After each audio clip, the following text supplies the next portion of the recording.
Hello everyone, welcome to a dream distance education. ഇന്ന് നമ്മൾ discussion ചെയ്യുന്നത് NIOS +2 എക്കണോമിക്സിന്റെ 28ാമത്തെ ചാപ്റ്ററാണ്. ചാപ്റ്റർ 28 മണി ആൻഡ് ബാങ്കിങ്, പണവും ബാങ്കിങ്ങും. നമ്മളുടെ എക്കണോമിക്സിലെ ലാസ്റ്റ് ചാപ്റ്റേഴ്സിലെ ഒരു ചാപ്റ്ററാണ് 28. ഇനി ഒരു ചാപ്റ്ററും കൂടി എടുത്തു കഴിഞ്ഞാൽ നമ്മളുടെ NIOS +2 എക്കണോമിക്സിന്റെ എല്ലാ ചാപ്റ്റേഴ്സിന്റെയും വീഡിയോസുകൾ റെഡിയായി. അപ്പോൾ നമുക്ക് പണവും ബാങ്കിങ്ങും എന്ന ഈ ഒരു ചാപ്റ്റർ നമുക്കറിയാം. പണവും ബാങ്കിങ്ങും നമ്മളുടെ നിത്യജീവിതത്തിലെ ഒഴിച്ചുകൂടാൻ പറ്റാത്തൊരു ഫാക്ടറാണ്, അല്ലെ? ഘടകമാണ്. പണവും എന്നും നമുക്ക് വേണം. അതേപോലെ പണപരമായ ട്രാൻസാക്ഷൻസ് നടക്കുക എവിടെയാണ്? ബാങ്കിലാണ്, അല്ലെ? അതുകൊണ്ട് നമുക്ക് പണവും ബാങ്കിങ്ങും എന്ന ഈ ഒരു ചാപ്റ്ററിനെ കുറിച്ച് മനസ്സിലാക്കേണ്ടത് വളരെയധികം ആവശ്യമാണ്, നമ്മളുടെയും കൂടി ആവശ്യമാണ്. കാരണം നമുക്കൊരു മാർക്ക് കിട്ടാൻ മാത്രമല്ല, എക്സാമിന് മാർക്ക് കിട്ടാൻ വേണ്ടിയിട്ട് മാത്രമല്ല, നമ്മൾക്ക് നിത്യജീവിതത്തിലെ ഈ മണി ട്രാൻസാക്ഷനെ കുറിച്ചും പണപരമായിട്ടുള്ള കാര്യങ്ങളെ കുറിച്ചും ബാങ്കിങ് ഫെസിലിറ്റികളെ കുറിച്ചും ഒക്കെ നമുക്ക് ഒരുപാട് കാര്യങ്ങൾ അറിയാനുണ്ട്. നമുക്ക് വാണിജ്യ ബാങ്കുകളുണ്ട്, സെൻട്രൽ ബാങ്കുകളുണ്ട്. വാണിജ്യ ബാങ്കുകളെ കൺട്രോൾ ചെയ്യുന്നത് സെൻട്രൽ ബാങ്ക് ആണ്.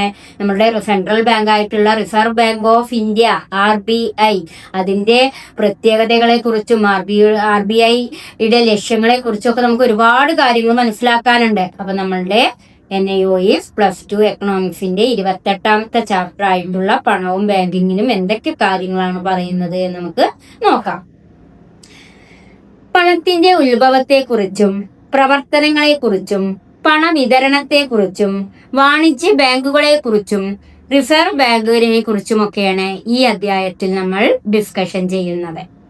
പണം എന്താണ്? പണം എങ്ങനെയാണ് ഉണ്ടായത്? ഒരു കാലഘട്ടത്തിൽ നമ്മുടെ രാജ്യത്ത് പണം എന്ന് പറയുന്ന ഒരു ഉപാധി ഉണ്ടായിരുന്നില്ല. അതിനു മുന്നേ, പണം വരുന്നതിന് മുമ്പ്, മണി വരുന്നതിന് മുമ്പ് നമ്മൾ എന്താണ് പണത്തിന് പകരമായി ഉപയോഗിച്ചത്? അതേപോലെ അതിന്റെ പണം ഉണ്ടായതിനു ശേഷം അതിന്റെ പ്രവർത്തനങ്ങൾ എന്തൊക്കെയാണ്? അതിന്റെ വിതരണം എങ്ങനെയാണ്? വാണിജ്യ ബാങ്കുകളുടെ പ്രവർത്തനം എങ്ങനെയാണ്? റിസർവ് ബാങ്കിന്റെ പ്രവർത്തനം എങ്ങനെയാണ്? തുടങ്ങിയ കാര്യങ്ങളൊക്കെയാണ് നമ്മൾ ഈ ഒരു ചാപ്റ്ററിലൂടെ വിശദമായി മനസ്സിലാക്കുന്നത്. അപ്പൊ മക്കളെ, നമ്മൾ പണം എന്ന് പറയുന്ന ആ മണി ട്രാൻസാക്ഷൻ നമ്മുടെ ലോകത്ത് ആരംഭിക്കുന്നതിന് മുന്നേ നമ്മള് സാധനങ്ങൾക്കു പകരം സാധനങ്ങളായിരുന്നു എന്ത് ചെയ്തിരുന്നത്? കൈമാറ്റം ചെയ്തിരുന്നത്. സാധനങ്ങൾക്കു പകരം സാധനങ്ങൾ കൈമാറ്റം ചെയ്യുന്ന രീതിയെ പറയുന്ന പേരാണ് ബാർട്ടർ സിസ്റ്റം. വസ്തു കൈമാറ്റ സമ്പ്രദായം എന്ന് പറയും, ബാർട്ടർ സിസ്റ്റം. ഈ സാധനങ്ങൾക്ക് പകരം സാധനങ്ങൾ കൈമാറ്റം ചെയ്യുമ്പോൾ അവിടെ സാധനത്തിന്റെ മൂല്യങ്ങളിൽ ചിലപ്പോൾ വ്യത്യാസം ഉണ്ടാകാൻ കാരണമാകും. അപ്പോ ഈ ഒരു ബാർട്ടർ സിസ്റ്റം ആയിരുന്നു പണം വരുന്നതിന് മുന്നേ നമ്മൾ ഫോളോ ചെയ്തിരുന്നത്. നിങ്ങൾ നോക്കൂ, ഇവിടെ ഇതൊരു വലിയൊരു ചന്തയാണ്. ആ ചന്തയില് ചില ആളുകള് ഇവിടെ ഓരോരുത്തരും ഇപ്പൊ അരിയാണ് വാങ്ങുന്നതെങ്കിൽ അരിക്ക് പകരം കോഴീനെ കൊടുക്കുക. അതല്ലെങ്കിൽ നൂലാണ് വാങ്ങുന്നതെങ്കിൽ നൂലിന് പകരം ചിലപ്പോ വേറെ എന്തെങ്കിലും ഗോതമ്പാവും കൊടുക്കുക. അങ്ങനെ ഒന്നിന് പകരം ഒന്ന്. അതുകൊണ്ട് എന്താ പ്രശ്നം ചോദിച്ചു കഴിഞ്ഞാല്, സാധനങ്ങൾക്ക് പകരം സാധനങ്ങൾ കൈമാറുമ്പോൾ മൂല്യം വ്യത്യാസപ്പെടാം.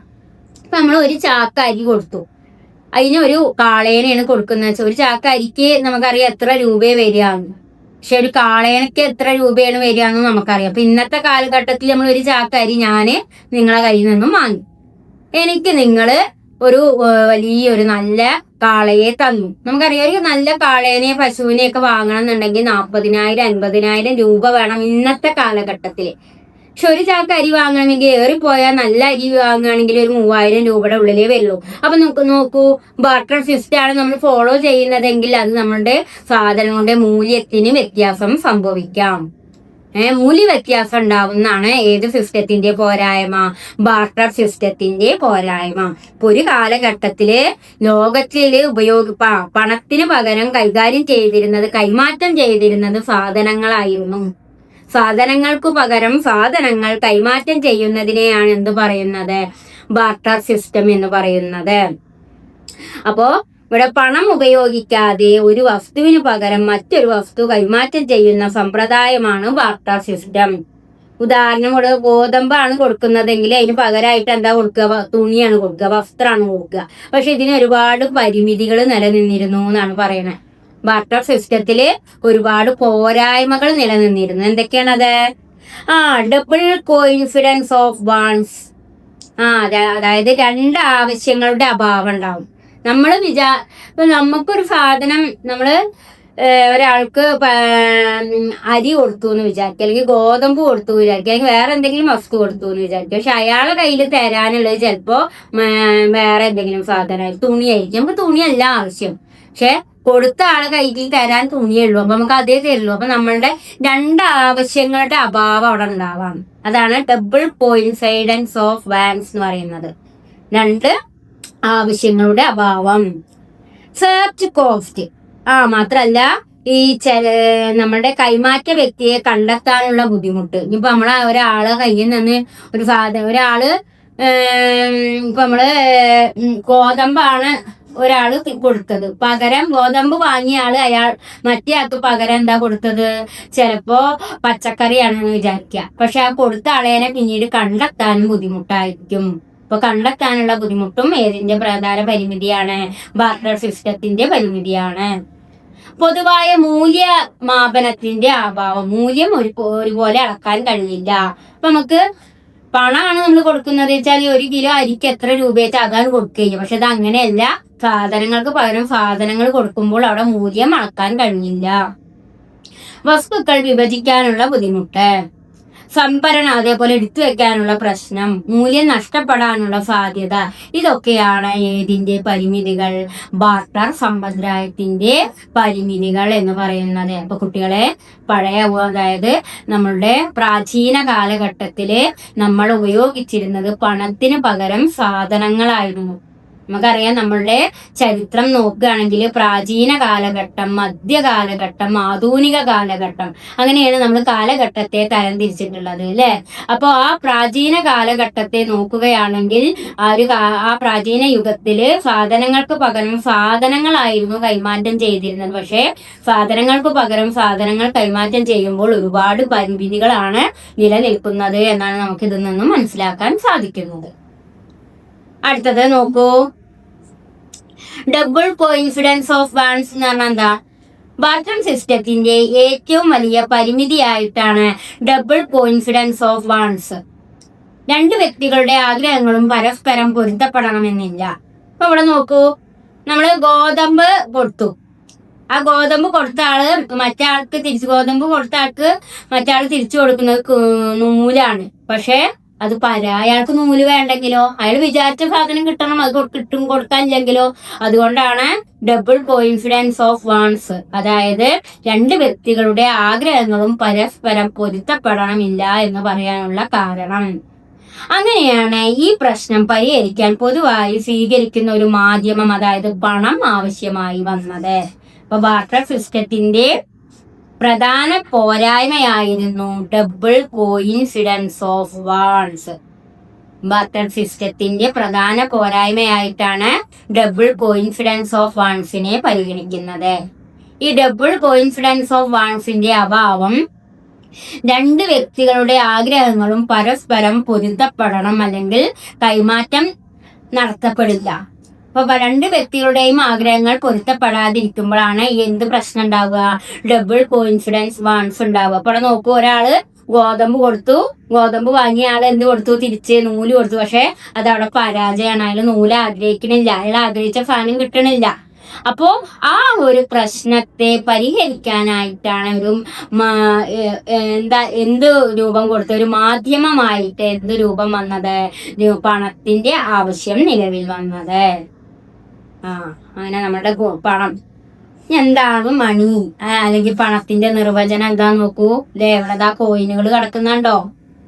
പണത്തിന്റെ നിർവചനം: എല്ലാവരും പൊതുവായി സ്വീകരിക്കുന്ന കൈമാറ്റ മാധ്യമവും മൂല്യവ്യാപനത്തിന്റെയും മൂല്യസംഭരണത്തിന്റെയും ഭാവി പണമടക്കലിന്റെയും മാനദണ്ഡവുമാണ് പണം. അപ്പൊ പണം എന്നുകൊണ്ട് എന്താണ് അർത്ഥമാക്കുന്നത്? എല്ലാവരും പൊതുവായി സ്വീകരിക്കുന്ന കൈമാറ്റ മാധ്യമവും മൂല്യമാപനത്തിന്റെയും മൂല്യസംഭരണത്തിന്റെയും ഭാവി പണമടക്കലിന്റെയും മാനദണ്ഡവുമാണ് പണം. അപ്പൊ പണം എന്ന് പറഞ്ഞാൽ എന്താണ്? എല്ലാവരും പൊതുവായി സ്വീകരിക്കുന്ന കൈമാറ്റ മാധ്യമവും മൂല്യമാപനത്തിന്റെയും മൂല്യസംഭരണത്തിന്റെയും ഭാവി പണമടക്കലിന്റെയും മാനദണ്ഡമായിട്ടാണ് പണം. എല്ലാവർക്കും ഇങ്ങനെയൊന്നും പറയാൻ വയ്യെങ്കിൽ ഇങ്ങനെ പറഞ്ഞാൽ മതി. പണം എന്ന് പറഞ്ഞാല് എല്ലാവർക്കും സാധനങ്ങൾക്ക് പകരം അതിന്റെ മൂല്യം അനുസരിച്ച് കൈമാറ്റം ചെയ്യാൻ കഴിയുന്ന ഒന്നാണ് പണം. അതേപോലെ പണത്തിന് 2 ഫങ്ഷൻസ് ആണുള്ളത്. പ്രൈമറി ഫങ്ഷനും ഉണ്ട്, സെക്കൻഡറി ഫങ്ഷനും ഉണ്ട്.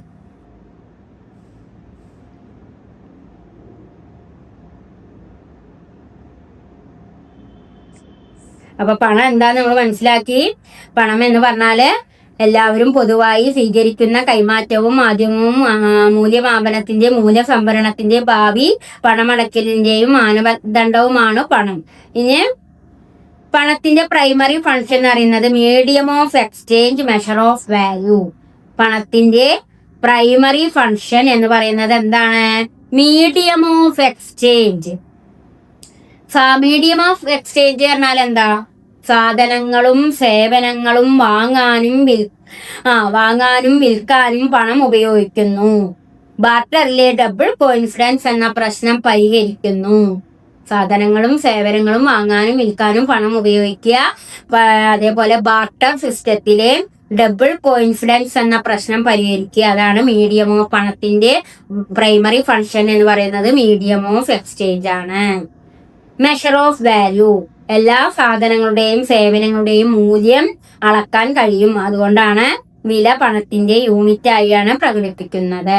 നമുക്കറിയാം ഓരോ സാധനത്തിന്റെയും വില ആ പണത്തിന്റെ യൂണിറ്റ് ആണ്. അപ്പൊ പണത്തിന്റെ നിർവചനം എന്താണെന്നും പറഞ്ഞു.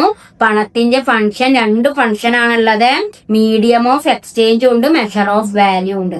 മീഡിയം ഓഫ് എക്സ്ചേഞ്ച് പറഞ്ഞാൽ സാധനങ്ങളും സേവനങ്ങളും വാങ്ങുകയും വിൽക്കുകയും ചെയ്യുമ്പോൾ ബാർട്ടർ സിസ്റ്റത്തിലെ ഡബിൾ കോയിൻസിഡൻസ് ഒഴിവാക്കാൻ വേണ്ടി എന്തുപയോഗിക്കുന്നു? പണം ഉപയോഗിക്കുന്നു.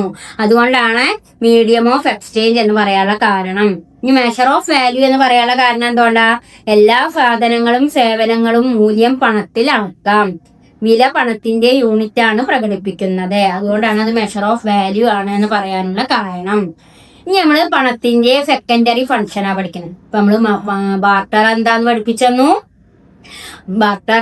ബാർട്ടർ സിസ്റ്റത്തിലെ പ്രധാന പോരായ്മയായിരുന്നു എന്ത്? Double coincidence of funds. അതെന്താന്ന് ടീച്ചർ പറഞ്ഞു തന്നു. പിന്നെ മണിയുടെ പണത്തിന്റെ നിർവചനവും പണത്തിന്റെ പ്രധാനപ്പെട്ട 2 ഫങ്ഷൻ പറഞ്ഞു തന്നു. Medium of exchange and measure of value. ഇനി പണത്തിന്റെ സെക്കൻഡറി ഫങ്ഷൻ ആണ് നമ്മൾ ഡിഫൈൻ ചെയ്യുന്നത്. Secondary function of money. പണത്തിന്റെ സെക്കൻഡറി ഫങ്ഷൻ എന്തൊക്കെയാണ്? പണത്തിന്റെ secondary function store of value, transfer of value, standard of deferred payment, liquidity. പണത്തിന്റെ സെക്കൻഡറി ഫങ്ഷൻ പ്രധാനമായും 4 എണ്ണാണുള്ളത്. Store of value, transfer of value, standard of deferred payment, liquidity. അപ്പൊ മക്കളെ മാറരുത്. മണി എന്താ ചോദിച്ചാൽ അത് എഴുതണം. പണത്തിന്റെ പ്രൈമറി ഫങ്ഷൻ എന്ന് പറഞ്ഞാൽ ഏതൊക്കെയാണ്? മീഡിയം ഓഫ് എക്സ്ചേഞ്ചും മെഷർ ഓഫ് വാല്യൂ. ഇനി പണത്തിന്റെ സെക്കൻഡറി ഫങ്ഷൻ എന്ന് പറഞ്ഞാൽ store of value, standard of deferred പേയ്മെന്റും, transfer of value, liquidity. Store of value എന്ന് പറഞ്ഞാൽ എന്താ? പണം നമുക്ക് എന്ത് ചെയ്യാം? സമ്പത്ത് ഭാവിയിലേക്ക് സൂക്ഷിക്കാൻ പണം സഹായിക്കുന്നു.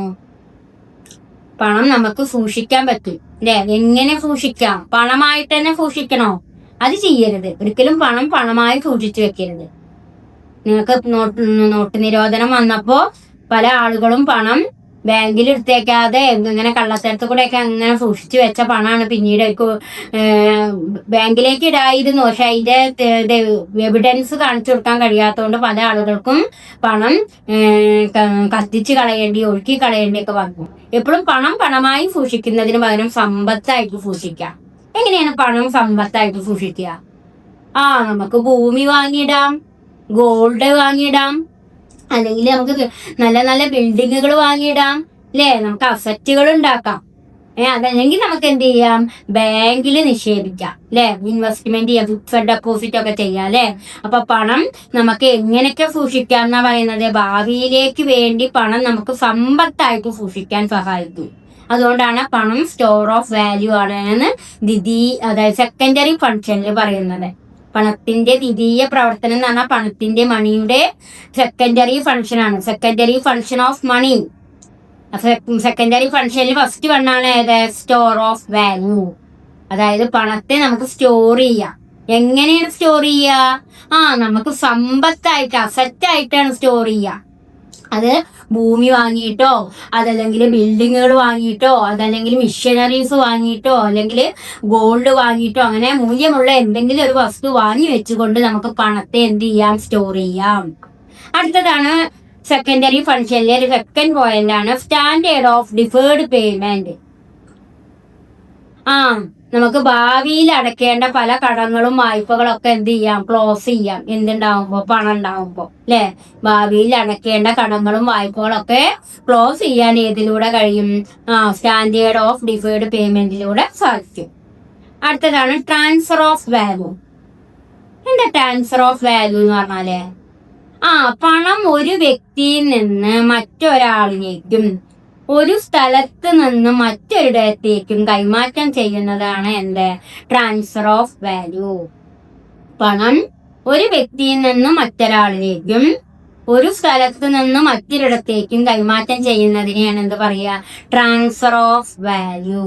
ഇപ്പൊ എന്താണ് പണത്തിന്റെ ട്രാൻസ്ഫർ ഓഫ് വാല്യൂ എന്ന് പറഞ്ഞാല്, പണം ഒരു വ്യക്തിയിൽ നിന്ന് നമുക്ക് മറ്റൊരാളിലേക്കും, ഇന്നൊക്കെ നമുക്ക് പണ്ടൊന്നും നമുക്ക് ഗൂഗിൾ പേ സൗകര്യമൊന്നും ഉണ്ടായിരുന്നില്ല, അക്കൗണ്ട് വഴിയാണ് ട്രാൻസാക്ഷൻ നടത്തിയിരുന്നത്. ഇന്ന് നമുക്ക് ഇരുന്ന ഇരിപ്പില് നമ്മുടെ വിരലും സ്മാർട്ട് ഫോണും നെറ്റും ഉണ്ടായി കഴിഞ്ഞാല് നമുക്ക് ഇരുന്ന ഇരിപ്പിൽ തന്നെ പണം കൈമാറ്റം ചെയ്യാൻ കഴിയില്ലേ. അപ്പൊ പണം ഒരു വ്യക്തിയിൽ നിന്നും മറ്റൊരാളിലേക്കും മറ്റൊരു സ്ഥലത്തേക്കും മറ്റൊരിടത്തേക്കൊക്കെ കൈമാറ്റം ചെയ്യാൻ കഴിയും.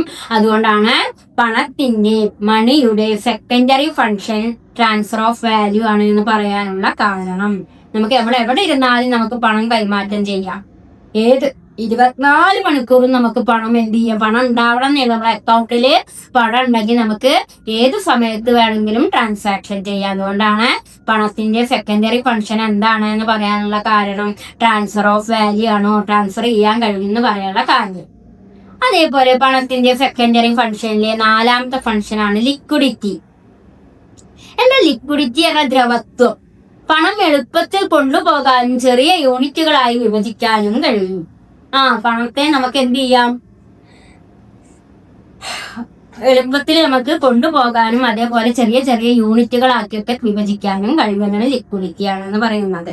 അപ്പൊ ഇത്രയും കാര്യങ്ങളാണ് നമ്മളുടെ മണിയുടെ പണത്തിന്റെ സെക്കൻഡറി ഫംഗ്ഷൻ ആയിട്ട് അറിയപ്പെടുന്നത് കേട്ടോ. ഇപ്പൊ നമ്മള് ബാർട്ടർ സിസ്റ്റം എന്താന്ന് പറഞ്ഞു, മണി എന്താന്ന് പറഞ്ഞു. മണിക്ക്, പണത്തിന് പ്രൈമറി ഫംഗ്ഷൻ ഉണ്ട്, അതേതാ, മീഡിയം ഓഫ് എക്സ്ചേഞ്ചും മെഷർ ഓഫ് വാല്യൂ ആണ് പ്രൈമറി ഫംഗ്ഷൻ. സെക്കൻഡറി ഫംഗ്ഷൻ ഉണ്ട്, 4 എണ്ണാണുള്ളത്. Store of value, standard of deferred payment, transfer of value, liquidity. അടുത്തത് ഇനി ഇന്ത്യയിലെ പണത്തിന്റെ distribution. Indian money, distribution of Indian money. ഇന്ത്യയിലെ പണവിതരണ അളവുകൾ എങ്ങനെയാണ് കണ്ടെത്തുന്നത് നോക്കൂ. M1, M2. M എന്ന് പറയുന്നത് മണി എന്ന് സൂചിപ്പിക്കാനാട്ടോ അവിടെ M എന്ന് പറയുന്നത്. അപ്പൊ നമ്മൾ പണവിതരണം 4 ഘട്ടങ്ങളിലൂടെയാണ് ഇന്ത്യയിൽ ഡിസ്ട്രിബ്യൂട്ട് ചെയ്യുന്നത്. ഇന്ത്യയില് പണം വിതരണം ചെയ്യുന്നത് പ്രധാനമായും 4 ഘട്ടങ്ങളിലൂടെയാണ്. M1, M2, M3, M4. M1 എന്ന് പറഞ്ഞാൽ എങ്ങനെയാണ്? M1 എന്ന് പറയുമ്പോൾ narrow money equal currency with public plus demand deposit plus RBI deposit most liquid. ഇപ്പൊ ഇന്ത്യയിൽ പണം കൈമാറ്റം ചെയ്യുന്നത് 4 ഘട്ടങ്ങളിലൂടെയാണ്. M1 ആയിട്ടും M2 ആയിട്ടും M3 ആയിട്ടും M4 ആയിട്ടാണ്. M1 എന്ന് പറയുമ്പോൾ ഏതൊക്കെ വരും? കറൻസി വിത്ത് പബ്ലിക്കിന്റെ കയ്യിലുള്ള കറൻസിയും ഡിമാൻഡ് ഡെപ്പോസിറ്റും റിസർവ് ബാങ്കിന്റെ ഡെപ്പോസിറ്റും മോസ്റ്റ് ലിക്വിഡും. അതായത് ലിക്വിഡ് എന്ന് പറഞ്ഞാൽ നമുക്കറിയാം, ടീച്ചർ ഇവിടെ പറഞ്ഞാണ് ലിക്വിഡ് എന്താന്ന്, എളുപ്പത്തിൽ കൊണ്ടുപോകാൻ കഴിയുന്ന രീതിയിലാക്കുക. അതിനാണ് ലിക്വിഡ് എന്ന് പറയാം.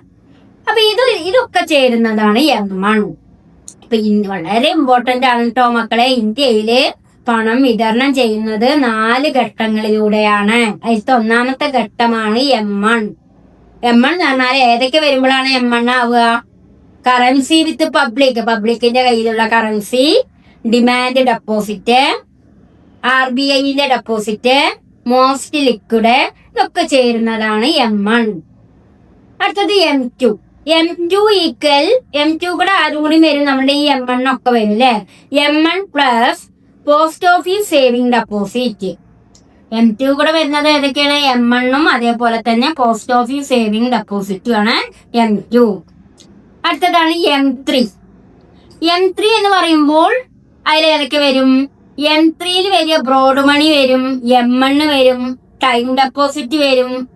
ടൈം ഡെപ്പോസിറ്റ് കൊമേഴ്ഷ്യൽ ബാങ്കിന്റെയും വരും, കോപ്പറേറ്റീവ് ബാങ്കിന്റെയും വരും. അതാണ് M3. ഇത് നിങ്ങൾ ഓരോന്നും നിങ്ങൾ നേരെ ഇരുന്ന് പഠിക്കണം കേട്ടോ. M1ൽ എന്തൊക്കെയാ വരിക? കറൻസി വിത്ത് പബ്ലിക്കും, ഡിമാൻഡ് ഡെപ്പോസിറ്റും, RBIന്റെ ഡിപ്പോസിറ്റും, മോസ്റ്റ് ലിക്വിഡും. M2 എന്ന് പറയുമ്പോൾ ഏതൊക്കെ വരാം? M1ഉം വരും, പോസ്റ്റ് ഓഫീസ് സേവിംഗ് ഡെപ്പോസിറ്റും വരും. M3 എന്ന് പറയുമ്പോൾ ഏതൊക്കെ വരിക? M1 plus time deposit in commercial and cooperative bank. M3യില് ബ്രോഡ് പണിയാണ്, വിദേശത്തുള്ള ബ്രോഡ് പണിയാണ്, വിദേശ പണം. നമ്മുടെ രാജ്യത്തുള്ള ആളുകൾ വിദേശത്ത് പോയി ജോലി ചെയ്തിട്ട് ഇവിടേക്ക് അയക്കുന്ന പണമാണ് ബ്രോഡ് മണി. അപ്പൊ M1ഉം അതിൽ ആഡ് ചെയ്യും. ടൈം ഡെപ്പോസിറ്റ് കൊമേഴ്ഷ്യൽ ബാങ്കിന്റെയും കോപ്പറേറ്റീവ് ബാങ്കിന്റെയും ടൈം ഡെപ്പോസിറ്റുകൾ വരും. പിന്നെ M4 എന്ന് പറയുമ്പോൾ ഏതൊക്കെ വരിക? M3 വരും, total deposit in post office സേവിങ്ങും ഓർഗനൈസേഷനും വരും. അപ്പൊ ഇത്രയും അടങ്ങുന്നതാണ് ഇന്ത്യയിലെ മണി ഡിസ്ട്രിബ്യൂഷൻ. ഇപ്പൊ ഇന്ത്യയില് മണി ഡിസ്ട്രിബ്യൂട്ട് ചെയ്യുന്നത് 4 രീതിയിലാണ്. M1, M2, M3, M4. M1 എന്ന് പറയുമ്പോൾ ഏതൊക്കെ വരിക? M2 എന്ന് പറയുമ്പോൾ ഏതൊക്കെ വരിക? M3 എന്ന് പറയുമ്പോൾ ഏതൊക്കെ വരിക? M4 വരും എന്ന് പറയുമ്പോൾ ഏതൊക്കെ വരിക എന്ന് നിങ്ങൾ ഇത് ഓരോന്നിനും ഏതൊക്കെ വരിക എന്ന് മനസ്സിലാക്കി വെക്കണം. ഈ ഒരു രീതിയിൽ ഇങ്ങനെ 4 സ്റ്റേജിലൂടെയാണ് ഇന്ത്യയിൽ മണി ഡിസ്ട്രിബ്യൂട്ട് ചെയ്യുന്നത്. ഇനി പ്രധാനപ്പെട്ട കുറിപ്പ് നോക്കൂ. M1 എന്ന് പറയുന്നത് ഒരു നാരോ മെഷറാണ്, ഏറ്റവും കൂടുതൽ ലിക്വിഡ് ആയിട്ടുള്ളതാണ്. M3 എന്ന് പറയുന്ന ബ്രോഡ് മെഷറാണ്, ഏറ്റവും വ്യാപകമായ ഒന്നാണ്. M1 മുതൽ M4 വരെ വ്യാപനം കൂടും. ഇനി ഇതിൽ തന്നെ പഠിക്കാനുള്ള ഒരു പ്രധാനപ്പെട്ട ടോപ്പിക്കാണ് ഹൈ പവേർഡ് മണി, H എന്ന് പറയും. ഹൈ പവേർഡ് മണി എന്താ മക്കളെ? ഹൈ പവേർഡ് മണി എന്ന് പറഞ്ഞാല് പൊതുജനങ്ങളുടെ കൈവശമുള്ള കറൻസി പ്ലസ് ബാങ്കുകളുടെ ക്യാഷ് റിസർവ് പ്ലസ് RBIയിലെ മറ്റു നിക്ഷേപങ്ങൾ, ഇവയൊക്കെ ചേരുന്നതിനെയാണ് നമ്മൾ എന്ത് പറയുക? ഹൈ പവേർഡ് മണി. ഹൈ പവേർഡ് മണി എന്നാൽ എന്തൊക്കെയാണ്? പൊതുജനങ്ങളുടെ കയ്യിലുള്ള കറൻസി സി, ബാങ്കുകളുടെ ക്യാഷ് റിസർവ്. നമ്മള് എല്ലാ കൊമേഴ്ഷ്യൽ ബാങ്കുകളും റിസർവ് ബാങ്കിലേക്ക് കുറച്ച് ക്യാഷ് നീക്കി വെക്കും, അതിനാണ് ക്യാഷ് റിസർവ് എന്ന് പറയുക, കരുതൽ ശേഖരം എന്നാ പറയുക. അപ്പൊ ബാങ്കുകളുടെ ക്യാഷ് റിസർവും അതേപോലെ RBIയിലെ റിസർവ് ബാങ്ക് ഓഫ് ഇന്ത്യയിലെ മറ്റു നിക്ഷേപങ്ങളും, ഇത് മൂന്നും ചേർന്നതിനെയാണ് നമ്മൾ എന്ത് പറയുക? ഹൈ പവേർഡ് മണി എന്ന് പറയുന്നത്. ഹൈ പവേർഡ് മണി എന്ന് പറയുമ്പോൾ പൊതുജനങ്ങളുടെ കൈവശമുള്ള കറൻസിയും ബാങ്കുകളുടെ ക്യാഷ് റിസർവും റിസർവ് ബാങ്കിന്റെ മറ്റു നിക്ഷേപങ്ങളും ഒക്കെ ചേരുന്നതിനെയാണ് ഹൈ പവേർഡ് മണി എന്ന് പറയുക കേട്ടോ. ഹൈ പവേർഡ് മണി സൃഷ്ടിക്കുന്നത് RBIയും ഗവൺമെന്റ് ഓഫ് ഇന്ത്യയുമാണ് കേട്ടോ. അടുത്തത് നമ്മള് കൊമേഴ്ഷ്യൽ ബാങ്കിന്റെ അർത്ഥങ്ങളെയും പ്രവർത്തനങ്ങളെയും കുറിച്ചാണ് പഠിക്കുന്നത്. കൊമേഴ്ഷ്യൽ ബാങ്ക് പൊതുജനങ്ങൾക്ക് വായ്പ നൽകുന്ന ഒരു ധനകാര്യ സ്ഥാപനത്തെയാണ് നമ്മൾ എന്ത് പറയുക? കൊമേഴ്ഷ്യൽ ബാങ്ക് എന്ന് പറയുക. അതായത് പൊതുജനങ്ങൾ നിക്ഷേപങ്ങൾ എവിടെ ഇടും? ബാങ്കിലിടുകയും അങ്ങനെ പൊതുജനങ്ങൾക്ക് വായ്പ നൽകുകയും ചെയ്യുന്ന ധനകാര്യ സ്ഥാപനമാണ് കൊമേഴ്ഷ്യൽ ബാങ്ക്. അപ്പോൾ പൊതുജനങ്ങൾ നിക്ഷേപങ്ങൾ ബാങ്കിലിടുകയും പൊതുജനങ്ങൾക്ക് വായ്പ നൽകുകയും ചെയ്യുന്ന ഒരു ധനകാര്യ സ്ഥാപനത്തെയാണ് നമ്മൾ എന്ത് പറയുന്നത്? കൊമേഴ്ഷ്യൽ ബാങ്ക് എന്ന് പറയാം. നിങ്ങളുടെ ഗൈഡിലെ ന്യൂസിന്റെ ഗൈഡിലെ ചാപ്റ്റർ 28 ഇതിനെ കുറിച്ച് വാണിജ്യ ബാങ്ക് എന്താണ്, അതിന്റെ പ്രധാനപ്പെട്ട ധർമ്മങ്ങൾ എന്താണെന്നൊക്കെ പറയുന്നുണ്ട് കേട്ടോ. അപ്പൊ പൊതുജനത്തിൽ നിന്നും പണം നിക്ഷേപിക്കുന്നതിന്റെ രൂപത്തിൽ എന്ത് ചെയ്യും, സ്വീകരിക്കുകയും വായ്പകള് അവർക്ക് നൽകുകയും ചെയ്യുന്ന ഒരു ധനകാര്യ സ്ഥാപനമാണ് ഏത്? Commercial bank. ഇപ്പൊ പൊതുജനങ്ങളിൽ നിന്നും നിക്ഷേപങ്ങൾ സ്വീകരിക്കുകയും പൊതുജനങ്ങൾക്ക് വായ്പ നൽകുകയും ചെയ്യുന്ന ധനകാര്യ സ്ഥാപനത്തെയാണ് എന്ത് പറയുന്നത്? കൊമേഴ്ഷ്യൽ ബാങ്ക് എന്ന് പറയുന്നത്. പൊതുജനങ്ങളിൽ ഇത് ഇങ്ങനെ അതായത് നമ്മൾ എഡിറ്റ് ചെയ്തപ്പോ ഇതിന്റെ ഉള്ളിൽ കയറി വന്നിട്ടുണ്ട്. ഇത് ഇത്രയേ ഉള്ളൂ കൊമേഴ്ഷ്യൽ ബാങ്കിന്റെ ഡെഫിനിഷൻ. പൊതുജനങ്ങളിൽ നിന്ന് നിക്ഷേപങ്ങൾ സ്വീകരിക്കുകയും കേട്ടോ അവിടെ എഴുതിയിട്ടുള്ളത്. പൊതുജനങ്ങളിൽ നിന്ന് നിക്ഷേപങ്ങൾ സ്വീകരിക്കുകയും പൊതുജനങ്ങൾക്ക് വായ്പ നൽകുകയും ചെയ്യുന്ന ധനകാര്യ സ്ഥാപനമാണ് കൊമേഴ്ഷ്യൽ ബാങ്ക്. ഇനി കൊമേഴ്ഷ്യൽ ബാങ്കിന്റെ പ്രവർത്തനങ്ങൾ എന്തൊക്കെയാണ്? നിക്ഷേപങ്ങൾ സ്വീകരിക്കുക, വായ്പകൾ കൊടുക്കുക, സേവനങ്ങൾ ചെയ്യുക. ഏതൊക്കെ തരത്തിലാണ് കൊമേഴ്ഷ്യൽ ബാങ്കിലെ നിക്ഷേപങ്ങൾ ഉള്ളത്? ഏതൊക്കെ തരത്തിലാണ് നമ്മൾ കൊമേഴ്ഷ്യൽ ബാങ്കിൽ പണം നിക്ഷേപിക്കുക? കറന്റ് അക്കൗണ്ട് ഉണ്ട്, സേവിങ്സ് അക്കൗണ്ട് ഉണ്ട്, ഫിക്സഡ് ഡെപ്പോസിറ്റ് ഉണ്ട്. കൊമേഴ്ഷ്യൽ ബാങ്ക് എന്താണെന്ന് നമുക്ക് മനസ്സിലായി. അതായത് പൊതുജനങ്ങളിൽ നിന്നും നിക്ഷേപങ്ങൾ സ്വീകരിക്കുകയും വായ്പ നൽകുകയും ചെയ്യുന്ന ധനകാര്യ സ്ഥാപനത്തെയാണ് കൊമേഴ്ഷ്യൽ ബാങ്ക്, വാണിജ്യ ബാങ്ക് എന്ന് പറയുന്നത്. വാണിജ്യ ബാങ്കിന്റെ ധർമ്മം എന്തൊക്കെ? നിക്ഷേപങ്ങൾ. നിക്ഷേപങ്ങൾ തന്നെ 3 ഉണ്ട്. കറന്റ് അക്കൗണ്ട് ഉണ്ട്, സേവിങ്സ് അക്കൗണ്ട് ഉണ്ട്, ഫിക്സഡ് ഡെപ്പോസിറ്റ് ഉണ്ട്. കറന്റ് അക്കൗണ്ട് പറഞ്ഞാൽ എന്താ? കറന്റ് അക്കൗണ്ട് ആയിരിക്കുമ്പോ എന്താ ചെയ്യാ? നമ്മളുടെ കറന്റ് അക്കൗണ്ടിൽ പണം ഇട്ട് കഴിഞ്ഞാൽ നമുക്ക് എപ്പോ വേണമെങ്കിലും വിഡ്രോ ചെയ്യാം. അതിന് ഇത്ര ടൈം എന്നൊന്നും, എപ്പോ നമുക്ക് ഒരു വർഷം എപ്പോഴും നമുക്ക് പണം ഇടാനും പറ്റും, എപ്പോ വേണമെങ്കിൽ. ഇപ്പൊ രാവിലെ നമ്മൾ പണം ഇട്ടു ബാങ്കിൽ എന്ന് വിചാരിക്കുക, വൈകുന്നേരം തന്നെ വേണമെങ്കിൽ നമുക്ക് വിഡ്രോ ചെയ്യാം. അതാണ് കറന്റ് അക്കൗണ്ട്. പരിധിയില്ല. എന്നാൽ സേവിങ്സ് അക്കൗണ്ട് എങ്ങനെയാണ്?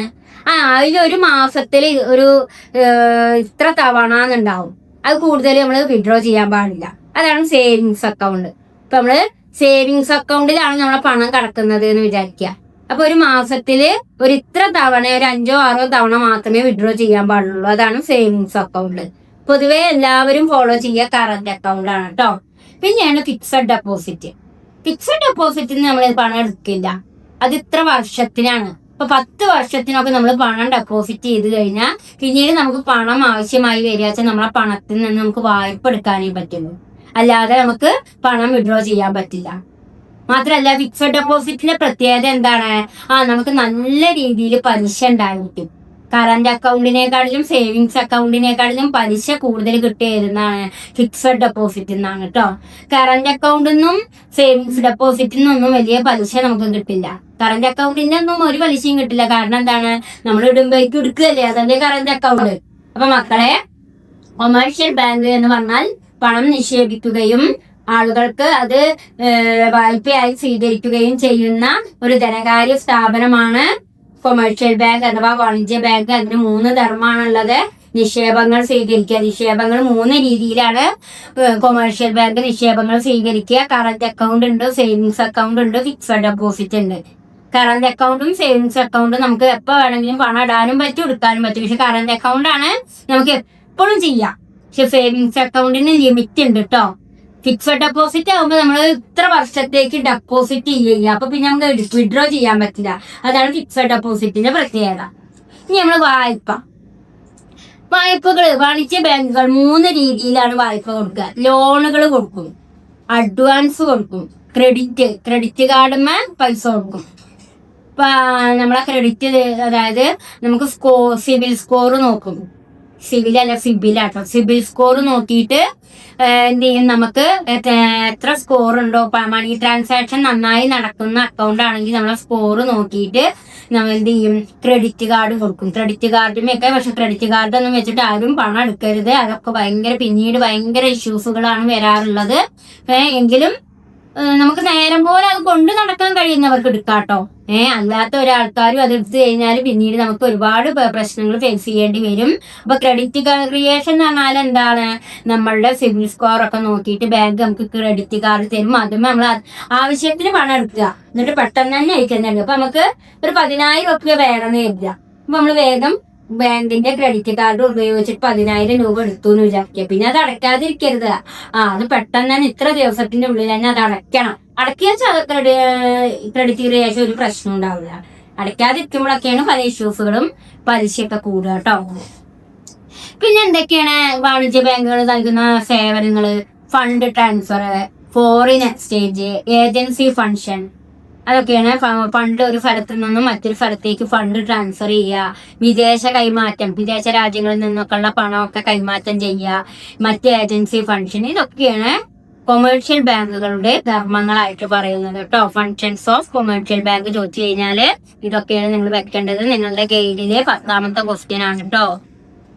ഒരു മിനിറ്റ്, 10 അല്ല, നിങ്ങളുടെ ഗൈഡിലെ 7ാമത്തെ ക്വസ്റ്റ്യൻ ആണ് കേട്ടോ. അടുത്തത് നമ്മള് credit creation and reserve ratio. എന്താ മക്കളെ credit creation and reserve ratio എന്ന് പറഞ്ഞാല്? കൊമേഴ്ഷ്യൽ ബാങ്കിന്റെ നിക്ഷേപങ്ങളിൽ നിന്ന് വായ്പകൾ നൽകുന്നതിലൂടെ പുതിയ ക്രെഡിറ്റ് അഥവാ മണി സൃഷ്ടിക്കുന്ന പ്രക്രിയയാണ് ക്രെഡിറ്റ് ക്രിയേഷൻ. കൊമേഴ്ഷ്യൽ ബാങ്കിന്റെ നിക്ഷേപങ്ങളിൽ നിന്ന് വായ്പകൾ നൽകുന്നതിലൂടെ പുതിയ ക്രെഡിറ്റ് അഥവാ മണി സൃഷ്ടിക്കുന്ന പ്രക്രിയയാണ് എന്ത് പറയുന്നത്? ക്രെഡിറ്റ് ക്രിയേഷൻ എന്ന് പറയാം. ക്രെഡിറ്റ് ക്രിയേഷൻ എങ്ങനെ കാണുക? Total money created equal deposit into 1/LRR. അപ്പം നമുക്ക് LRRും SLRും CRR ഒക്കെ അറിയണം അല്ലേ? അപ്പൊ ഇവിടെ നോക്കൂ, ആദ്യം നമുക്ക് CRR അറിയാം. CRR ക്രെഡിറ്റ് ക്രിയേഷൻ നടക്കണമെങ്കിൽ CRRും മനസ്സിലാവണം, SLRും മനസ്സിലാവണം. ഈ CRRും SLRും കൂട്ടുമ്പോഴാണ് LRR ഉണ്ടാവുക. ഈ LLRലൂടെയാണ് എന്ത് നടക്കുന്നത്? ക്രെഡിറ്റ് ക്രിയേഷൻ നടക്കുന്നത്. അപ്പൊ CRR കാരണം എന്താ? എല്ലാ വാണിജ്യ ബാങ്കുകളും അവരുടെ ബാങ്കിന്റെ വരുമാനത്തിന്റെ ഒരു നിശ്ചിത ശതമാനം ആരിലേക്ക് നീക്കിവെക്കും? റിസർവ് ബാങ്കിലേക്ക് നീക്കിവെക്കും, RBIയിലേക്ക് സൂക്ഷിക്കാൻ കൊടുക്കും.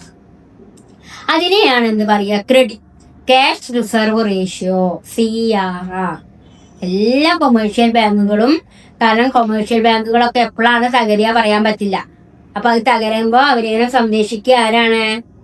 റിസർവ് ബാങ്ക് ആണ്. അപ്പൊ റിസർവ് ബാങ്ക് സംരക്ഷിക്കണമെങ്കിൽ റിസർവ് ബാങ്കിന് എപ്പോഴും എല്ലാ കൊമേഴ്ഷ്യൽ ബാങ്കുകളും ഒരു നിശ്ചിത ശതമാനം എന്തായിട്ട് കൊടുക്കണം? CRR ആയിട്ട് കൊടുക്കണം. അപ്പൊ എല്ലാ കൊമേഴ്ഷ്യൽ ബാങ്കുകളും ഒരു നിശ്ചിത ശതമാനം തുക റിസർവ് ബാങ്കിലേക്ക് ക്യാഷ് റിസർവ് ആയിട്ട്, കരുതൽ ശേഖരമായിട്ട് നീക്കി വെക്കുന്നതിനെയാണ് എന്ത് പറയുക? CRR എന്ന് പറയുക. ഇനി SLR എന്ന് പറഞ്ഞാൽ എന്താ? അതായത് കൊമേഴ്ഷ്യൽ ബാങ്കുകളുടെ ക്യാഷ്, ഗോൾഡ്, ഗവൺമെന്റ് സെക്യൂരിറ്റി, ഇതൊക്കെ സൂക്ഷിക്കേണ്ട നിക്ഷേപങ്ങളാണ്. ഇതിനെയാണ് SLR എന്ന് പറയുക. അപ്പൊ ഈ CRRും SLRും ചേരുമ്പോഴാണ് എന്ത് കിട്ടുക? LRR കിട്ടുക. SLR കാരണം ക്യാഷ് വരും, ഗോൾഡ് വരും, ഗവൺമെന്റ് സെക്യൂരിറ്റി വരും. ഇത്തരം സൂക്ഷിക്കേണ്ട നിക്ഷേപങ്ങളാണ് SLR.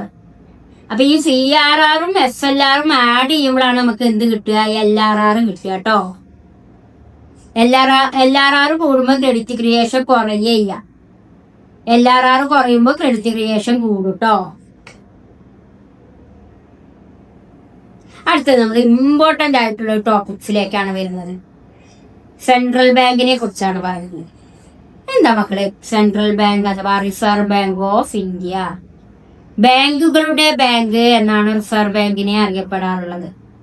ഒരു രാജ്യത്തെ മുഴുവൻ ബാങ്കിങ് സംവിധാനത്തെയും നിയന്ത്രിക്കുന്ന അപെക്സ് ബാങ്ക് ആണ് ഏത്? Central bank. ഇതിനെ reserve bank of India. Reserve bank of ഇന്ത്യയെ ബാങ്കുകളുടെ ബാങ്ക് അഥവാ അപെക്സ് ബാങ്ക് എന്നൊക്കെയാണ് പറയുക. അങ്ങനെ പറയാനുള്ള കാരണം എന്താണ്? സെൻട്രൽ ബാങ്കിനെ ബാങ്കുകളുടെ ബാങ്ക് അഥവാ അപെക്സ് ബാങ്ക് എന്നൊക്കെ പറയാനുള്ള കാരണം എല്ലാ വാണിജ്യ ബാങ്കുകളെയും സംരക്ഷിക്കുന്നത് ആരുടെ കീഴിലാ? റിസർവ് ബാങ്ക് ആണ്. അതുകൊണ്ടാണ് റിസർവ് ബാങ്കിനെ ബാങ്കുകളുടെ ബാങ്ക് എന്ന് പറയാനുള്ള കാരണം. പിന്നെ 1 രൂപ നോട്ട് ഒഴികെയുള്ള ബാക്കി എല്ലാ ക്യാഷും എവിടെയാണ് അടിച്ചു വരുന്നത്? റിസർവ് ബാങ്കിലാണ്. 1 രൂപ അടിക്കുക എവിടെയാണ്? നമ്മളുടെ മിനിസ്റ്ററി ഓഫ് ഫിനാൻസ്, സെൻട്രൽ ഗവൺമെന്റിന്റെ നേതൃത്വത്തിലുള്ള മിനിസ്റ്ററി ഓഫ് ഫിനാൻസ് ആണ് 1 രൂപ നാണയം അടിക്കുക. ബാക്കിയുള്ള എല്ലാ പണവും അടിക്കുന്നത് എവിടെയാണ്? റിസർവ് ബാങ്കിലാണ് കേട്ടോ. അതുകൊണ്ടാണ് റിസർവ് ബാങ്ക് ആണ് മറ്റ് കൊമേഴ്ഷ്യൽ ബാങ്കുകളുടെ സംരക്ഷകൻ, ബാങ്കുകളുടെ ബാങ്ക് ആയിട്ടാണ് റിസർവ് ബാങ്കിനെ അറിയപ്പെടുന്നത്. അതുകൊണ്ടാണ് അപ്പെക്സ് ബാങ്ക് എന്നൊക്കെ പറയാനുള്ള കാരണം. നമ്മുടെ ബാങ്കുകളുടെ ബാങ്കാണ് ആര്? റിസർവ് ബാങ്ക് ഓഫ് ഇന്ത്യ അഥവാ സെൻട്രൽ ബാങ്ക്. ഇനി സെൻട്രൽ ബാങ്കിന്റെ ധർമ്മങ്ങൾ എന്തൊക്കെ? ഫങ്ഷൻസ് എന്താണ്? കറൻസി ഇഷ്യൂ, നോട്ടുകൾ അച്ചടിക്കാനും വിതരണം ചെയ്യാനുള്ള അധികാരമാണ് ആർക്കുള്ളത്? റിസർവ് ബാങ്കിനുള്ളത് അഥവാ സെൻട്രൽ ബാങ്കിനുള്ളത്. പക്ഷെ 1 രൂപ ഒഴികെയുള്ള ബാക്കി എല്ലാതും ആരാണ് അച്ചടിക്കുന്നത്? നമ്മുടെ റിസർവ് ബാങ്ക് അഥവാ സെൻട്രൽ ബാങ്ക് ആണ് കേട്ടോ, നോട്ടുകൾ അച്ചടിക്കാനും വിതരണം ചെയ്യാനുള്ള അധികാരം. പിന്നെ ബാങ്കർ ടു ഗവൺമെന്റ്, സർക്കാരിന്റെ ബാങ്കിങ് ഇടപാടുകളൊക്കെ എവിടെ നടക്കുക? സർക്കാർ ഗവൺമെന്റിന് വേണ്ട ഫണ്ടുകളും കാര്യങ്ങളൊക്കെ അലോക്കേറ്റ് ചെയ്യുക റിസർവ് ബാങ്കാണ്. അതുകൊണ്ടാണ് ബാങ്കർ ടു ഗവൺമെന്റ് എന്ന് പറയുന്നത്. ഗവൺമെന്റിന് കടം വേണമെങ്കിൽ കടമെടുക്കാനും അത് ഇൻവെസ്റ്റ്മെന്റ് ചെയ്യാനും നിക്ഷേപങ്ങൾ നടത്താനും അങ്ങനെ ഗവൺമെന്റിന്റെ എല്ലാ കാര്യങ്ങളും കൈമാറ്റം ചെയ്യുന്നത് എവിടെ വെച്ചിട്ടാണ്? റിസർവ് ബാങ്കിലാണ്. അതുകൊണ്ടാണ് ബാങ്കർ ടു ഗവൺമെന്റ് എന്ന് പറയുന്നത്. ഗവൺമെന്റിന്റെ ബാങ്കാണ് റിസർവ് ബാങ്ക് എന്ന് പറയാനുള്ള കാരണം. ബാങ്ക് അതേപോലെ ബാങ്കുകളുടെ ബാങ്കായിട്ടാണ് ആര് പ്രവർത്തിക്കുന്നത്? റിസർവ് ബാങ്ക് പ്രവർത്തിക്കുന്നത്. അതേപോലെ തന്നെ lender of the last resort. എന്താ lender of the last resort പറഞ്ഞാല്? ചില സാഹചര്യങ്ങളിൽ വാണിജ്യ ബാങ്കുകൾക്ക് അവസാനത്തെ അത്താണി അടിയന്തര സാഹചര്യങ്ങളിൽ വായ്പ നൽകി സഹായിക്കുക ആരാണ്? റിസർവ് ബാങ്കുകളാണ്. അതുകൊണ്ടാണ് റിസർവ് ബാങ്കിനെ എന്ത് പറയാനുള്ള കാരണം? Lender of the last resort, അവസാനത്തെ അത്താണിയാണ് റിസർവ് ബാങ്ക്. ബാങ്കുകൾക്ക് വേണ്ട അടിയന്തര സാഹചര്യങ്ങളൊക്കെ നൽകുന്നത് റിസർവ് ബാങ്ക് ആയതുകൊണ്ടാണ് റിസർവ് ബാങ്കിനെ lender of the last resort എന്ന് പറയാനുള്ള കാരണം. അതേപോലെ തന്നെ ഫോറിൻ എക്സ്ചേഞ്ച് കസ്റ്റോഡിയൻ, സ്വർണ്ണ വിദേശ നാണയ സംരംഭങ്ങൾ കൈകാര്യം ചെയ്യാനും ആർക്ക് കഴിയും? ഫോറിൻ എക്സ്ചേഞ്ച് ഒക്കെ നടക്കുക എവിടെയാണ്? റിസർവ് ബാങ്കിലാണ് അല്ലേ. നമുക്ക് വിദേശത്തെ പണവും അതേപോലെ തന്നെ വിദേശ കറൻസികളും അതേപോലെ വിദേശ കോയിൻസുകളൊക്കെ കൈമാറ്റം ചെയ്യുക എവിടെ വെച്ചിട്ടാണ്? റിസർവ് ബാങ്കിൽ വെച്ചിട്ടാണ്. അതുകൊണ്ടാണ് ഫോറിൻ എക്സ്ചേഞ്ച് കസ്റ്റോഡിയൻ ആണ് റിസർവ് ബാങ്ക് എന്ന് പറയാനുള്ള കാരണം. അതേപോലെ ക്രെഡിറ്റ് കൺട്രോൾ, പണവിതരണവും ക്രെഡിറ്റും ഒക്കെ നിയന്ത്രിക്കുന്നതും ആരെന്നെയാണ്? റിസർവ് ബാങ്കാണ്. അപ്പൊ മക്കളെ, സെൻട്രൽ ബാങ്കിന്റെ പ്രത്യേകത എന്തൊക്കെയാണ്? രാജ്യത്തെ മുഴുവൻ ബാങ്കിങ് സംവിധാനത്തെ നിയന്ത്രിക്കുന്ന ഒരു അപ്പെക്സ് ബാങ്കാണ് സെൻട്രൽ ബാങ്ക് അഥവാ റിസർവ് ബാങ്ക്. ഇന്ത്യയിൽ ഇതിന്റെ പേരെന്താ? Reserve bank of India, RBI. അതിന്റെ ഫങ്ഷൻസ് എന്താണ്? Currency issue, bankers to bank, foreign exchange custodian, banker to government, lender of last resort, credit control. ഇതൊക്കെ ഇത്രയും 6 കാര്യങ്ങള് ഏതിന്റെ ധർമ്മമാണ്? ഈ സെൻട്രൽ ബാങ്കിന്റെ അഥവാ റിസർവ് ബാങ്കിന്റെ ധർമ്മമാണ് കേട്ടോ. നിങ്ങളുടെ ഗൈഡിലെ 13ാമത്തെ ക്വസ്റ്റ്യൻ നോക്കിയാൽ മതി കേട്ടോ. ലാസ്റ്റ് ടോപ്പിക്കിലേക്കാണ് നമ്മൾ കിടക്കുന്നത്. അതായത് ക്വാണ്ടിറ്റേറ്റീവ് മെത്തേഡും ക്വാളിറ്റേറ്റീവ് മെത്തേഡും. ഈ ഒരു എന്താ പറയാ, സെൻട്രൽ ബാങ്കുമായി പഠിക്കുമ്പോൾ നമുക്ക് 2 മെത്തേഡുകളാണ് മനസ്സിലാക്കേണ്ടത്. ക്വാണ്ടിറ്റേറ്റീവ് മെത്തേഡും ഉണ്ട്, ക്വാളിറ്റേറ്റീവ് മെത്തേഡും ഉണ്ട്. ക്രെഡിറ്റ് കൺട്രോൾ ചെയ്യാൻ വേണ്ടി സെൻട്രൽ ഗവൺമെന്റ് ഉപയോഗിക്കുന്ന 2 മെത്തേഡുകളാണ് quantitative method and qualitative method. Quantitative മെത്തേഡിൽ 3 കാര്യങ്ങളാണ് വരിക. ബാങ്ക് റേറ്റ് പോളിസി, പലിശ നിരക്കിലെ മാറ്റം. ഓപ്പൺ മാർക്കറ്റ് ഓപ്പറേഷൻ, സെക്യൂരിറ്റികൾ വാങ്ങലും വിൽപ്പനയും.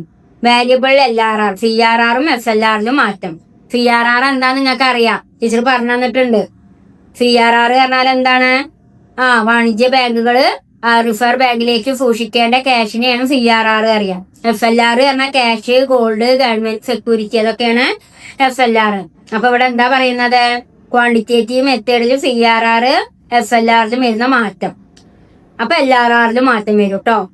അപ്പൊ മക്കളെ, ക്രെഡിറ്റ് കൺട്രോൾ ചെയ്യാൻ 2 മെത്തേഡാ ഉപയോഗിക്കുക. ക്വാണ്ടിറ്റേറ്റീവ്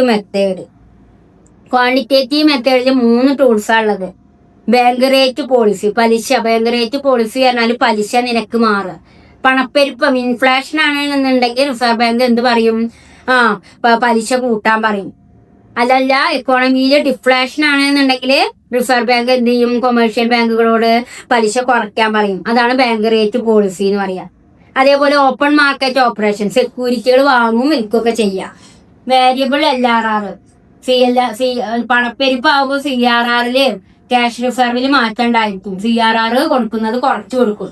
അപ്പൊ ഇതാണ് ക്വാണ്ടിറ്റേറ്റീവ് മെത്തേഡ്. ഇനി ക്വാളിറ്റേറ്റീവ് മെത്തേഡിൽ എന്തൊക്കെയാ വരിക? മാർജിൻ റിക്വയർമെന്റും മോറൽ സാങ്ഷനും ക്രെഡിറ്റ് റേഷനിങ്ങും. ക്രെഡിറ്റ് കുറച്ചുകൊണ്ട് വരിക, ധാർമ്മികപരമായിട്ടുള്ള ഉത്തരവാദിത്തങ്ങൾ നടത്തുക, അതേപോലെ തന്നെ ചില റിക്വയർമെന്റ്സുകൾ ചെയ്തു കൊടുക്കുക. ഇതാണ് ക്വാളിറ്റേറ്റീവ് മെത്തേഡ്. അപ്പൊ ക്വാണ്ടിറ്റേറ്റീവ് ക്രെഡിറ്റ് കൺട്രോൾ ചെയ്യാൻ 2 മെത്തേഡാണ് ഉപയോഗിക്കുക. ക്വാണ്ടിറ്റേറ്റീവ് മെത്തേഡും ഉണ്ട്, ക്വാളിറ്റേറ്റീവ് മെത്തേഡും ഉണ്ട്. അതിൽ വരുന്ന കാര്യങ്ങളാണ് ബാങ്ക് റേറ്റ്. ക്വാളിറ്റേറ്റീവിൽ വരുന്നതാണ് bank rate policy, open market operation, variable LRR. Qualitative മെത്തേഡിൽ വരുന്നതാണ് margin requirement, moral sanction, credit ration. അപ്പൊ ഇത്രയും കാര്യങ്ങൾ നന്നായിട്ട് മനസ്സിലാക്കുക കേട്ടോ. പിന്നെ പരീക്ഷയുമായി ബന്ധപ്പെട്ടിട്ടുള്ള ചെറിയൊരു കുറിപ്പാണ്. എന്താണ് ബാർട്ടർ, പിന്നെ LRR ഏതുമായി ബന്ധപ്പെട്ടതാണ്, M1 M3 ഒക്കെ നമ്മൾ പഠിച്ചില്ലേ അല്ലേ? അപ്പൊ ഈ ഒരു കുറിപ്പും കൂടി ഒന്ന് നന്നായിട്ട് നോക്കി വെക്കുക. പിന്നെ ഇതിൽ പ്രധാന ടോപ്പിക്സുകൾ നമ്മൾ എന്തൊക്കെയാ പഠിച്ചേ? ബാർട്ടർ സിസ്റ്റം പഠിച്ചു. ആ ബാർട്ടർ സിസ്റ്റം നേരിടുന്ന പ്രശ്നം എന്തായിരുന്നു? ഡബിൾ കോയിൻസിഡൻസ് ബോൺസ് ആയിരുന്നു. പിന്നെ പണം എന്താന്ന് പഠിച്ചു. അതിന്റെ പ്രൈമറി ഫംഗ്ഷൻ എന്തൊക്കെ 2 ആണുള്ളത്. പിന്നെ പണത്തിന്റെ സെക്കൻഡറി ഫംഗ്ഷൻ 4 പഠിച്ചു. പണത്തിന്റെ വിതരണം എങ്ങനെയാണ്, M1 M2 M3 M4 അതെങ്ങനെയാണെന്ന് പഠിച്ചു. അതേപോലെ ഹൈ പവേർഡ് മണി എന്താന്ന് പഠിച്ചു. ഇത് പ്രധാനപ്പെട്ടതാട്ടോ ഈ ഹൈ പവേർഡ് മണി, ശ്രദ്ധിക്കാതിരിക്കരുത്. പിന്നെ കൊമേഴ്ഷ്യൽ ബാങ്കിന്റെ ധർമ്മം, കൊമേഴ്ഷ്യൽ ബാങ്കിന്റെ നിർവചനവും പഠിച്ചു. പിന്നെ ക്രെഡിറ്റ് ക്രിയേഷൻ ചെയ്യുക എങ്ങനെയാന്ന് പഠിച്ചു. പിന്നെ സെൻട്രൽ ബാങ്കിന്റെ ധർമ്മവും സെൻട്രൽ ബാങ്കിന്റെ ഡെഫിനിഷനും മനസ്സിലാക്കി. പിന്നെ ക്രെഡിറ്റ് കൺട്രോൾ ചെയ്യുക 2 മെത്തേഡിലൂടെയാണ്. ക്വാണ്ടിറ്റേറ്റീവ് മെത്തേഡും ഉണ്ട്, ക്വാളിറ്റേറ്റീവ് മെത്തേഡും ഉണ്ട്. അപ്പൊ ഇത്രയും കാര്യങ്ങളാണ് ഈ ഒരു ചാപ്റ്ററിലൂടെ നിങ്ങൾക്ക് പറഞ്ഞു തരാനുള്ളത്. അപ്പൊ നന്നായിട്ട് ഈ ക്ലാസ്സിന്റെ വീഡിയോ ക്ലാസ്സുകൾ കേട്ടതിന് ശേഷം നിങ്ങളുടെ കയ്യിലുള്ള ഗൈഡ് എടുത്ത് വായിക്കണം. നിങ്ങൾക്ക് എന്ത് ഡൗട്ട് ഉണ്ടെങ്കിലും ഈ ഒരു ചാപ്റ്ററുമായി ബന്ധപ്പെട്ട് എന്ത് ഡൗട്ട് ഉണ്ടെങ്കിലും ടീച്ചറെ കോണ്ടാക്ട് ചെയ്യാവുന്നതാണ്. അപ്പൊ നമുക്ക് ഇനി ഈ എക്കണോമിക്സിന്റെ ലാസ്റ്റ് ചാപ്റ്ററിന്റെ വീഡിയോയുമായിട്ട് അടുത്ത ക്ലാസ്സിൽ കാണാം കേട്ടോ. ഓക്കെ.